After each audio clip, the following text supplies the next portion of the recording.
Mga master, isa po sa mga magandang balita na pwede ko po natin maibahagi sa inyo.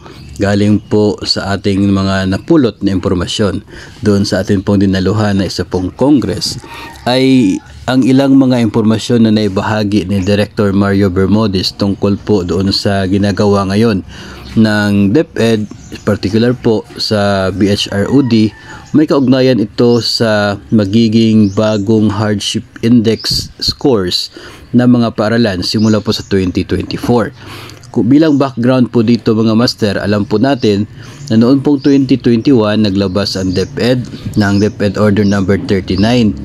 Ang order na yon ay nagbibigay ng guidelines doon sa special hardship allowance ng mga public school teachers na naka-assign po sa iba't ibang paaralan. And isa po sa mga mainit po na issue doon ay dito po sa hardship post. No, ito pong mga naka-assign sa malalayong lugar. Under DO 39, ang nakasaad po doon, kinakailangan po ng hardship index score na 0.37 para mabibigyan ng special hardship allowance due to hardship post. Pero nito pong taon ay naglabas ng amendment ang DepEd at binabaan. Now, from 0.37 naging 0.33 na lamang yung hardship index na score para po sa mga magiging eligible. Pero marami pa rin yung mga nagtatanong kung bakit hindi naging kasali yung kanila pong paaralan doon sa bagong listahan. So, ang magandang balita dito ngayon sa episode na ito ay alam po natin na pagdating po ng 2024, 3 years after sa naunang guidelines ay magbabago po ng hardship index yung iba't ibang mga paaralan base po sa kung ano yung mga pagbabago din doon po sa kanilang lugar. So ang nangyayari ngayon ayon kang Director Bermudez ay ongoing yung DepEd sa pagkolekta ng mga impormasyon at pagkakaroon daw ng consultation sa mga iba't ibang schools division offices patungkol po sa hardship post ng mga paaralan. Kasi naniniwala ang DepEd BHROD na ang makapagbibigay ng eksaktong sitwasyon sa mga paaralan ay hindi po yung DepEd Central Office kundi yung iba't ibang schools division offices ng DepEd.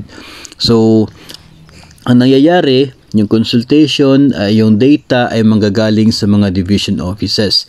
And sana, katong mga division offices po na maraming mga paaralan na mga nasa last mile schools at talagang mahihirap na hindi po madaling marating at talaga pong nakaka-experience ng hardship sa araw-araw ay sana mai-report po nila ang mga impormasyong ito doon sa DepEd Central Office na mai-consider po ito for the hardship index.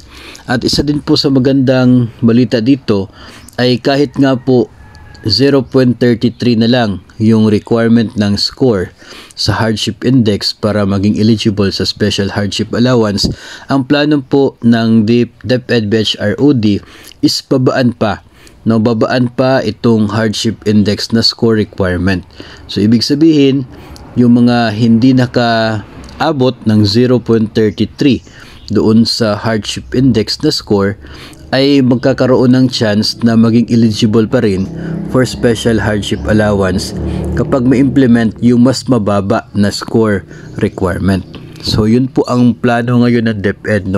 So pwede po ito mangyayari by the year 2024. Kasi nga sa 2024 ay maglalabas sa yung DepEd ng bagong DepEd order, may kaugnayan po dito sa special hardship allowance sa pamamagitan ng hardship post. Doon sa DO 39 kasi last 2021, 3 years lamang yung effectivity ng mga hardship index scores ng mga paaralan. So after 3 years ay kinakailangan po nitong magkaroon ng bagong evaluation, bagong scoring para malalaman if mayroong improvement. So of course, kapag mayroong improvement, bababa yung hardship index. At kung may mga bagong paaralan na naman po na ma-register ng DepEd, at talagang mahirap, so pwede sila nandun sa mas mataas na score.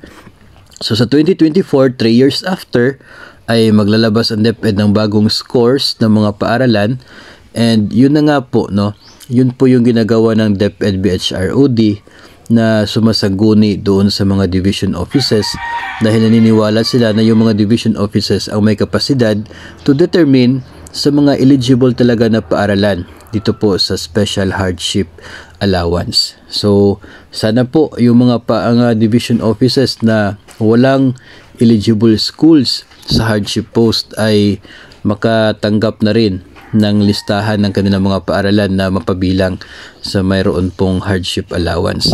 No, so abangan na lamang po natin yan mga master in 2024. No, pwede din po siguro kayong magtanong-tanong sa inyo pong division kung sila po ba ay kabilang na sa na bigyan ng chance na i-report sa DepEd Central Office yung sitwasyon ng hardship ng kanila pong mga paaralan. Nang sa ganun, ito po ay magkaroon ng malaking chance na makatanggap ng hardship allowance simula po sa 2024.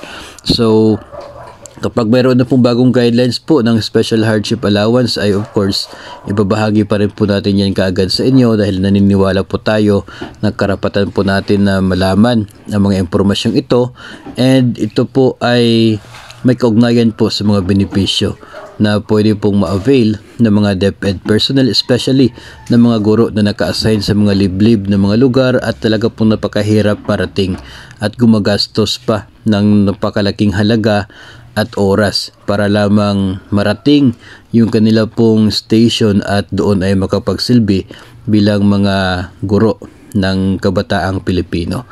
So make sure po na kayo ay nakasubscribe sa ating YouTube channel at mag-follow sa ating Facebook page para updated sa mga susunod na videos.